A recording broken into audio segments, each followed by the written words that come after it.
जा रहे हैं रेंट अ गर्लफ्रेंड सीजन 2 को, जिसमें टोटल 12 एपिसोड्स हैं। और इसी वीडियो में मैं शुरू के 4 एपिसोड्स एक्सप्लेन करूंगा। सीजन 2 की शुरुआत में हमें काजुया दिखाया जाता है, जो कि बहुत दुखी है क्योंकि पिछले सीजन में उसे पता चला था कि चिजुरू अब से रेंटल गर्लफ्रेंड का काम छोड़ रही है और काजुया अब तक उसे बहुत पसंद करने लगा था। भले ही वो दोनों असली गर्लफ्रेंड और बॉयफ्रेंड नहीं है, लेकिन उनकी दादी को तो यही पता है कि उन दोनों का अफेयर है और चिजुरू के जॉब छोड़ने की वजह से काजुया और चिजुरू साथ में नहीं रह पाएंगे, जिससे काजुया की दादी को बहुत बुरा लगेगा। और इसीलिए काजुया को बिल्कुल समझ नहीं आ रहा था कि वो करे तो क्या करे। और काजुया को याद आता है कि चिजुरू ने उससे अपने स्टेज प्ले के बारे में बताया था कि उस प्ले को देखने एक बहुत ही नामी पॉपुलर डायरेक्टर आ रहे हैं ताकि वो कुछ नए एक्टर्स को अपनी मूवी के लिए सिलेक्ट कर सके। फिर जल्द ही चिजुरू के स्टेज प्ले का दिन आ जाता है और भले ही चिजुरू ने काजुया को नहीं बुलाया था, लेकिन तब भी छुपते हुए काजुया उसका शो देखने पहुंच जाता है क्योंकि वो सबसे बड़ा सिंप है यार। जब वो टिकट खरीद के अंदर जाता है तब वहाँ का स्टाफ उसे शो की पैम्फलेट बुक ऑफर करता है और काजुया भी उसमें चिजुरू की फोटो देखकर उसे खरीद लेता है। और तब उसे रियलाइज होता है कि एक्टिंग स्कूल की फीस बहुत ज्यादा होती है, इसीलिए चिजुरू को रेंटल गर्लफ्रेंड की जॉब करनी पड़ती है और वो इतनी मेहनत करती है बस उसके एक्टिंग के पैशन के लिए। काजुया फिर सीधा थिएटर हॉल में पहुंच जाता है और हॉल में इतने सारे लोगों को देखकर नर्वस हो जाता है कि चिजुरू इतने लोगों के सामने कैसे परफॉर्म करेगी। तभी काजुया को वो फेमस डायरेक्टर दिखते हैं जिसके बारे में चिजुरू ने उसे बताया था। और तभी हमें पता चलता है कि काजुया की सीट के जस्ट पीछे ही सुमी भी बैठी थी, जो कि खुद भी चिजुरू के लिए ही शो देखने आई थी। तभी सारी लाइट्स बंद हो जाती हैं और प्ले शुरू हो जाता है। प्ले की शुरुआत होती है एक राजकुमारी से,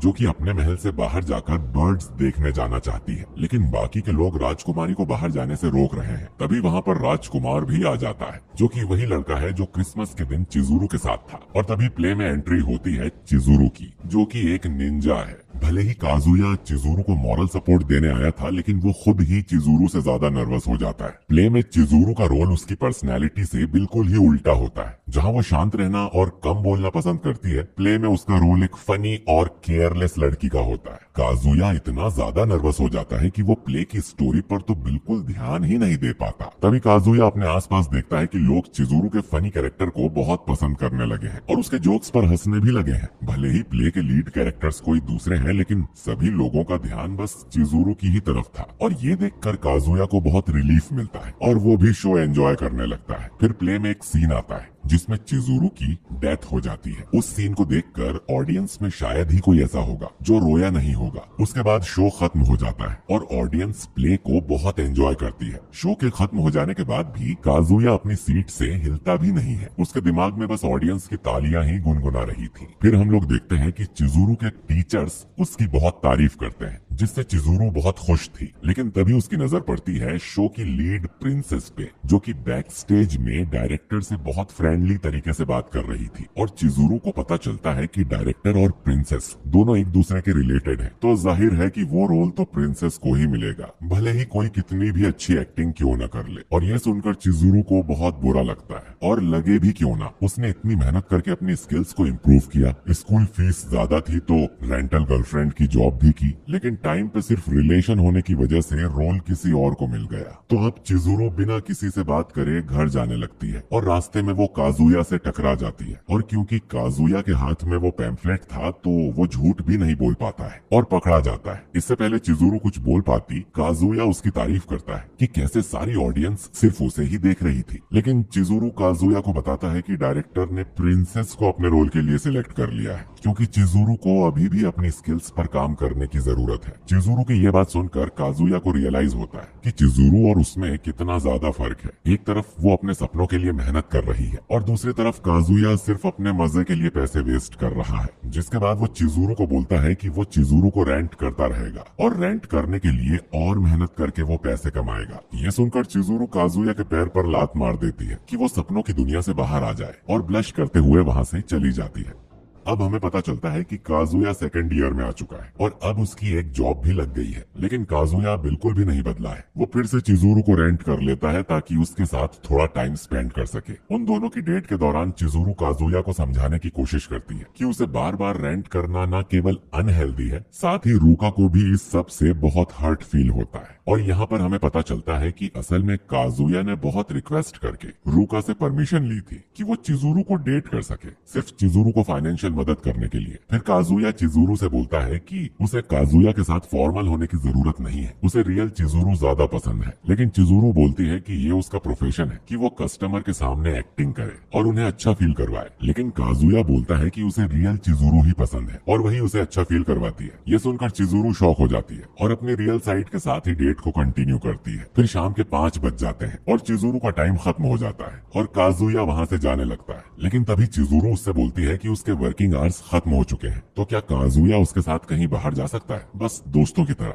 जिसे सुनकर काजुया की 12 बज जाती है और वो लोग पहुंच जाते हैं एक बेसबॉल टर्फ में, जहाँ पर चिजुरू अक्सर आती है। और चिजुरू को खेलता देख काजुया शॉक रह जाता है। कुछ देर बाद वो दोनों टर्फ से बाहर निकलते हैं और चिजुरू बोलती है कि उसे काजुया के साथ एक और जगह जाना है। वैसे तो काजुया सोचता है कि वो डिनर डेट पर जा रहे हैं, लेकिन चिजुरू उसे अपनी दादी से मिलवाने हॉस्पिटल ले आती है, क्योंकि चिजुरू की ग्रैंड माँ उसे बहुत टाइम से फोर्स कर रही है कि वो काजुया को अपने साथ लेकर आए। जब वो रूम पर पहुंचते हैं तो चिजुरू की दादी काजुया को देखकर बहुत खुश हो जाती है और काजुया से बातें करने लगती है। जब चिजुरू रूम से बाहर किसी काम से जाती है तब उसकी दादी काजुया से पूछती है कि चिजुरू की परफॉर्मेंस कैसी थी, क्योंकि वो तो देखने जा ही नहीं पाई। तो काजुया बहुत एनर्जी के साथ बताता है कि कैसे चिजुरू की परफॉर्मेंस सबसे बेस्ट थी। ये सुनकर चिजुरू की दादी बहुत खुश हो जाती है और काजुया से बोलती है कि जैसी चिजुरू दिखती है वैसी वो है नहीं, वो अंदर से किसी ऐसे को ढूंढ रही है जिससे वो अपने मन की बात कर सके और अपनी रियल साइड किसी को दिखा सके। तो चिजुरू की दादी काजुया से रिक्वेस्ट करती है कि वो चिजुरू का हमेशा ध्यान रखे, क्योंकि उसकी दादी हमेशा उसके साथ नहीं रहेगी। और वो बहुत इमोशनल हो जाती है और काजुया भी कह देता है कि वो चिजुरू से बहुत ज्यादा प्यार करता है और वो हमेशा उसका ध्यान रखेगा। उसके बाद चिजुरू और काजुया दोनों घर वापस आ जाते हैं। घर पे आकर काजुया हॉस्पिटल में जो भी हुआ उसके बारे में सोचने लगता है कि तभी डोरबेल बजती है और जब काजुया जाकर देखता है तब उसे पता चलता है कि ये तो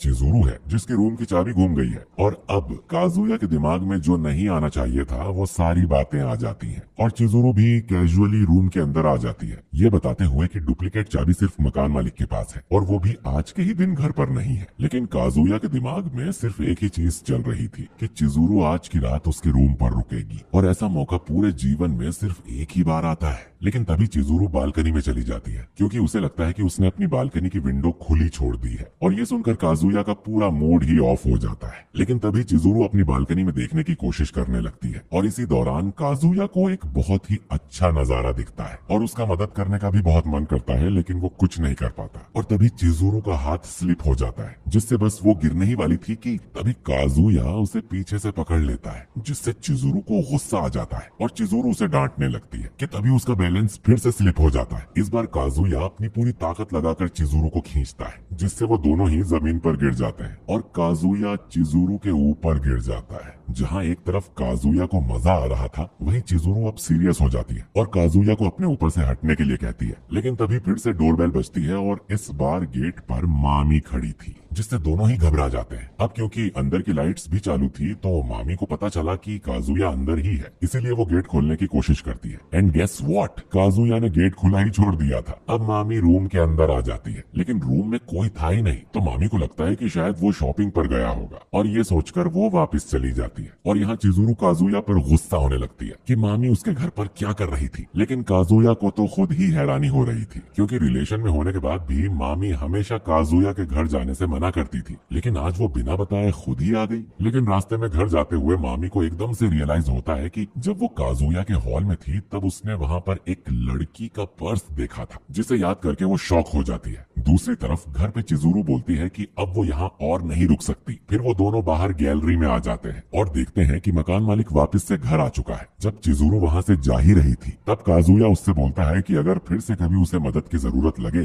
और वो अपने पेरेंट्स या फ्रेंड्स के पास ना जा सके तो काजुया को उसकी मदद करने में बहुत खुशी होगी। और तभी चिजुरू रिवील करती है कि उसके पेरेंट्स अब इस दुनिया में नहीं है, उसकी पूरी फैमिली सिर्फ उसकी दादी ही है। ये सुनकर काजुया हैरान हो जाता है। चिजुरू बताती है कि उसने अपने दादाजी से वादा किया था कि वो एक दिन एक्ट्रेस जरूर बनेगी, लेकिन क्योंकि वो अब इस दुनिया में नहीं है तो चिजुरू की दादी उसे बड़ी स्क्रीन पर देखना चाहती हैं और बस इसीलिए वो अपने इस बच्चों जैसे सपने को पूरा करना चाहती है, जिसे सुनकर काजुया खुद पर कंट्रोल नहीं कर पाता है और बोलता है कि वो जानता है कि चिजुरू के कंपैरिजन में उसकी लाइफ लग्जूरियस थी और वो इमेजिन भी नहीं कर सकता कि चिजुरू को कितनी दिक्कतों का सामना करना पड़ा होगा। और यही वो कारण है कि वो चिजुरू को अपना आइडियल मानता है और उसे पूरा भरोसा है कि वो अपने इस सपने को पूरा जरूर करेगी। बस वो चाहता है कि वो चिजुरू के सपोर्ट में हमेशा उसके साथ हो। इस पर चिजुरू बोलती है कि हमेशा, जिससे काजुया को रियलाइज होता है कि वो कुछ ज्यादा ही बोल गया। चिजुरू बोलती है कि अगर तुम हमेशा मेरे साथ रहना चाहते हो तो मैं मना नहीं कर सकती, क्योंकि मैं एक रेंटल गर्लफ्रेंड हूँ।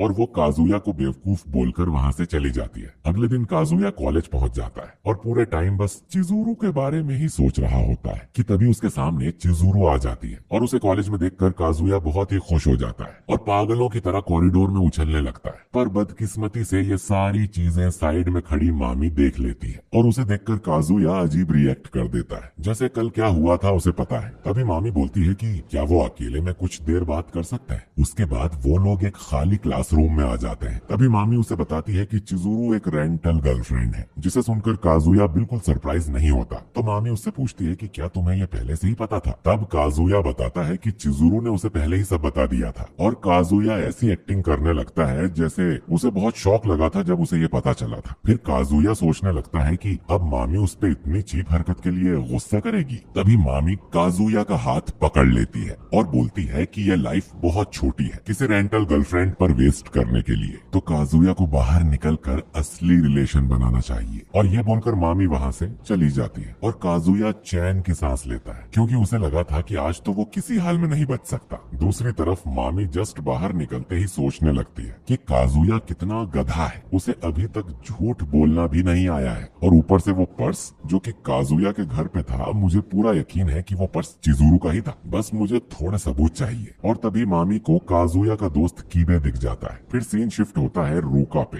जो कि आज काजुया के लिए उसके घर पर खाना बनाना चाहती है, क्योंकि ऑफिशियली तो रूका ही उसकी गर्लफ्रेंड है। फिर काजुया के घर पहुंचकर रूका खाना बनाना शुरू कर देती है और काजुया सोच रहा है कि एक क्यूट सी लड़की मेरे लिए खाना बना रही है और वो मेरी गर्लफ्रेंड भी है, इस पर तो मुझे खुद ही यकीन नहीं हो रहा है। रूका फिर बताती है कि उसे पहली बार किसी से प्यार हुआ है, तभी उसे अपने बॉयफ्रेंड के लिए खाना बनाते हुए इतनी खुशी हो रही है। और फाइनली खाना तैयार हो जाता है, जो कि काजुया को बहुत पसंद आता है और ये देखकर रूका भी बहुत खुश होती है। खाने के बाद वो दोनों यूट्यूब पर वाइपर एनीमे एक्सप्लेन्ड के वीडियोस देखने लगते हैं और रूका बस यही सोच रही थी कि स्टोरी में आगे क्या होगा, लेकिन काजुया का ध्यान तो कहीं और ही था। तभी रूका किसी को मैसेज करने लगती है और काजुया देख लेता है कि वो अपने घर पर बोल चुकी है कि आज वो अपनी दोस्त के घर रुकेगी, लेकिन काजुया उसे वहाँ रहने नहीं देता और उसे अपने घर भेज देता है। लेकिन तभी जोरों की बारिश शुरू हो जाती है और रूका को वहीं रुकना पड़ता है, जिससे रूका बहुत खुश हो जाती है और फिर वो काजुया को परेशान करना शुरू कर देती है, जैसे छोटे कपड़े पहनकर, जोर जोर से बात करके,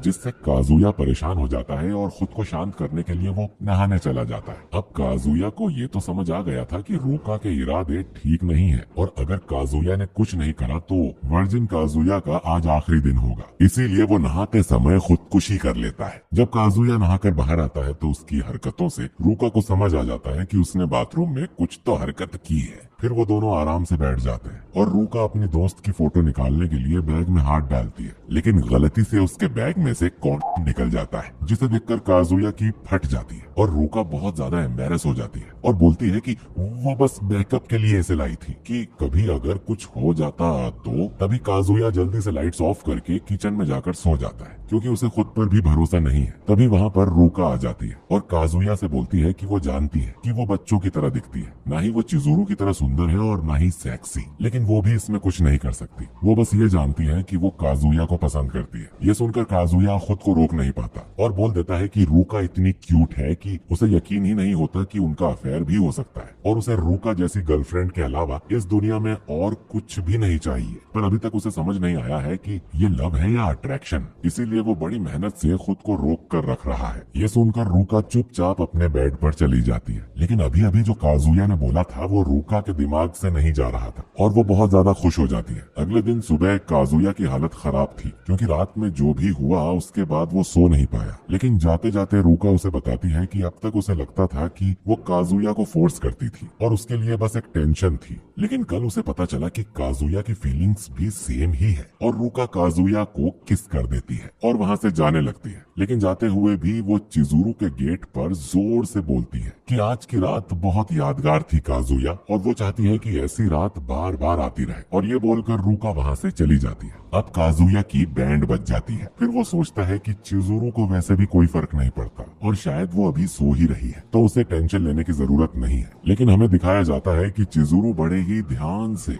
गेट पर कान लगाकर सब कुछ सुन चुकी थी। तो दोस्तों, आप अगर काजुया की जगह होते तो क्या करते? कमेंट करके जरूर बताना। बाकी काजुया की लव स्टोरी में अभी तो और भी झटके लगने वाले हैं। अगर आप चाहते हैं कि मैं आगे के एपिसोड्स भी एक्सप्लेन करूं तो इस वीडियो पर 8000 लाइक्स